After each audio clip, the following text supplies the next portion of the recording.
ভোটের ও ভাতের অধিকার কায়েম করার জন্য বছরের পর বছর বিএনপির নেতাকর্মীরা লড়াই করেছেন বলে জানিয়েছেন কেন্দ্রীয় বিএনপির সহ গণশিক্ষা বিষয়ক সম্পাদক আনিসুর রহমান তালুকদার খোকন। দেশের মানুষ ভোটের পক্ষে রয়েছে। তারেক রহমানকে দেশের মানুষ বাংলাদেশের প্রধানমন্ত্রী হিসেবে দেখতে চায়। সোমবার বিকেলে বিএনপির প্রতিষ্ঠা বার্ষিকীতে মাদারীপুর শহরের স্বাধীনতা অঙ্গনে প্রধান অতিথির বক্তব্যে তিনি একথা বলেন। আমরা সমাজে এমন কোনো কাজ করব না যেই কাজে আমাদের মানুষ বিরক্ত হয়, এরকম কোনো কাজ করব না।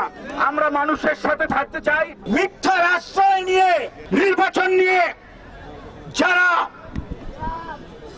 ভণ্ডুল করার চেষ্টা করছে তাদেরকে বলে দিতে চাই, এই 17 বছর রাজপথে ছিলাম এই ভোটের অধিকার এবং ভাতের অধিকার কায়েম করার জন্য। বন্ধুরা আমার, রাজপথে নামলে কিন্তু কাউকে ছেড়ে দেওয়া হবে না।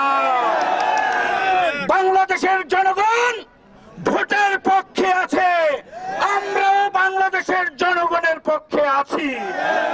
বাংলাদেশের মানুষ আগামী দিনে নির্বাচন চায়, তারেক রহমানকে বাংলাদেশে দেখতে চায়।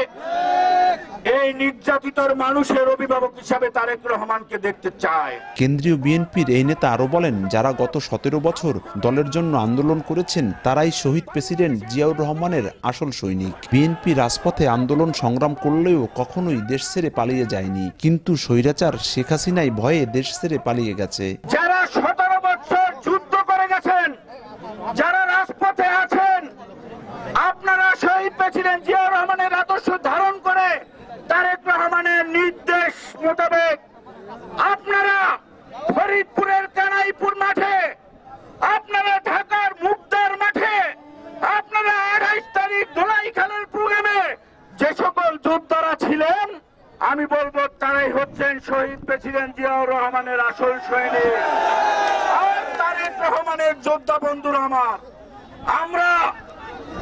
আমরা দীর্ঘদিন রাজপথে আন্দোলন সংগ্রাম করেছি, যুদ্ধ করেছি, আমরা কিন্তু পালিয়ে যাই নাই, দেশ ছেড়ে কিন্তু পালাই নাই আমরা। বন্ধুরা আমার, আমরা বলেছি বক্তব্যে, সভা সমাবেশে বলেছি, হাসিনা দেশ ছেড়ে পালাতে হবে। বন্ধুরা আমার, হাসিনা কিন্তু সত্যি সত্যি দেশ থেকে পালিয়েছে। বন্ধুরা আমার, এদিকে দলের প্রতিষ্ঠা বার্ষিকীতে কেন্দ্রীয় বিএনপির সহ শিক্ষা বিষয়ক সম্পাদক হেলেন জেরিন খানের উদ্যোগে আলাদা বর্ণাঢ্য র্যালি বের করে দলের নেতাকর্মীরা। এতে উপস্থিত ছিলেন জেলা বিএনপির সিনিয়র যুগ্ম আহ্বায়ক সোহরাব হাওলাদার, যুগ্ম আহ্বায়ক জামিনুর হোসেন মিঠু সহ অনেকেই।